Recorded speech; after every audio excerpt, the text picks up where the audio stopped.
ഗബ്രിയേലിന്റെ ദർശന സാവല്യമായി സർവലോകർക്കും നന്മയേകും കാരുണ്യമായി ബേത്ലഹേമിന്റെ മാറിൽ ഒരാരോമൽ ഉണ്ണി പിറന്നല്ലോ.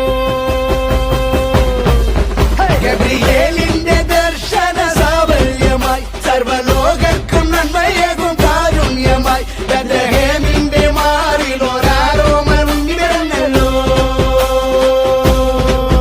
പിന്നിൽ താരകൾ പുൽകിരി തൂകി മണ്ണിൽ കോരിയ നാളങ്ങൾ പാടി അവൻ പള്ളിക്കറ്റയണിഞ്ഞിട്ട് കണ്ണും തിമ്മി തുറന്നിട്ട് കുഞ്ഞിക്കാലിട്ടടിക്കുകയാ.